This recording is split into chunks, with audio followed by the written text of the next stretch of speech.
All right, we're diving straight into a really fascinating case out of India today. It's about a huge corporation, a single employee, and a battle that pretty much exposes a classic corporate malpractice playbook. But more than that, it's also a blueprint for how to fight back. So let's get right into it. This quote from our source material, wow, it just sets the tone perfectly, doesn't it? This isn't just some simple contract issue. We're talking about a feeling of total betrayal, a kind of theft that's all dressed up in the shiny, polished language of corporate policy. And that feeling, that's really the heart of the story we're going to unpack. Okay, so let's start at the very beginning. Every story has one, and this one kicks off with what seemed like a dream opportunity, a promise that, well, it didn't take long to fall apart. So let's meet our main character, Arvind Malhotra. He's an experienced pro, great reputation, and he lands a job with the Indian branch of a major foreign company. You know the type. He's walking in expecting what any of us would, a professional workplace, being treated fairly, and all those high ethical standards these huge global brands love to talk about. But that dream job, it turned into a nightmare fast. On one hand, you have the promise, global ethics, fair contracts, getting paid on time, and on the other, the reality Arvind was living. His wages were withheld, documents were delayed, and suddenly these performance issues popped up that the source claims were just completely made up.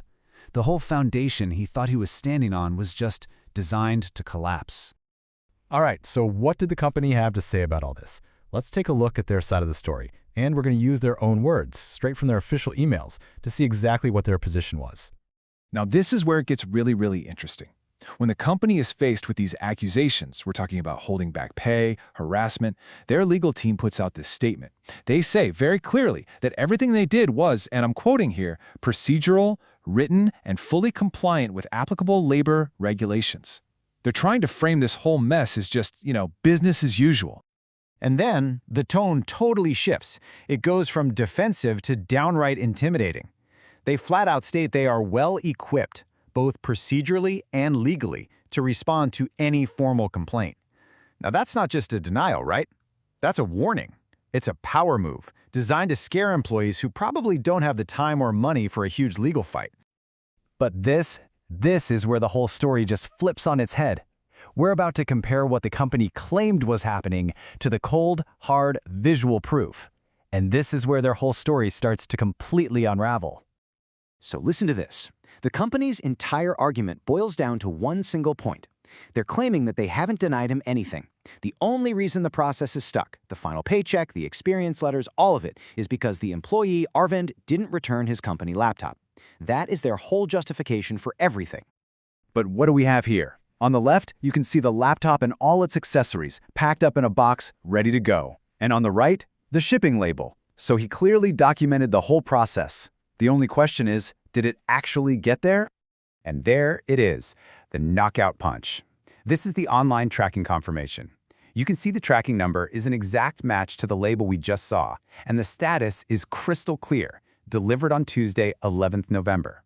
The company's one and only excuse, the peg they hung their entire argument on, is just completely demolished by a simple screenshot. Now, Arvind's story is powerful, but it's not happening in a vacuum. To really understand the stakes, we need to zoom out a bit and see how the courts in India have been dealing with cases just like this one. And spoiler alert, they're setting some game-changing new precedents. Just take a look at this. The tide is definitely turning. In just the last couple of years, high courts have started calling things what they are. Withholding wages isn't just a delay, it's economic harassment. They've condemned the weaponizing of HR processes, and they've even called fabricating misconduct corporate fraud. This shows that the judges are really losing their patience with companies playing these kinds of games. So armed with this solid evidence, and knowing that the legal winds were changing, Arvind decided he was not going to be just another person silenced by corporate intimidation. He decided to fight back. This quote just perfectly captures that shift in mindset. It stopped being just about his own money. This became a fight about a principle. The source describes him as a phoenix rising from corporate ashes, and he was determined to make sure this corporate giant was held accountable. And his fight was so strategic. He didn't just fire off angry emails. No, he filed a formal, official complaint with the labor commissioner. And it was built on a solid legal foundation: breach of contract, labor law violations, constructive dismissal, damage to his reputation. He was using the system to fight a system that had been turned against him. So, after all that, what are the lessons here? What can we all take away from this?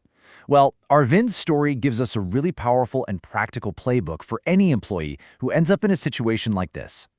The strategy is actually pretty clear. First, and this is the big one, document everything.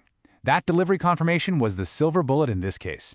Second, know your rights. Read your contract, understand the local labor laws. Third, pay attention to the legal precedents. Know that the courts are siding with employees. And finally, use the official channels. That's what they're there for.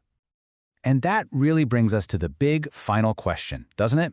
This whole case just shines a spotlight on this tension we all feel in the workplace. We want to believe that corporations will be responsible and ethical. But a story like this is a huge reminder that employee vigilance, keeping records, knowing the law, and being ready to stand up for yourself is probably more important than ever. It really makes you wonder, where do we draw that line?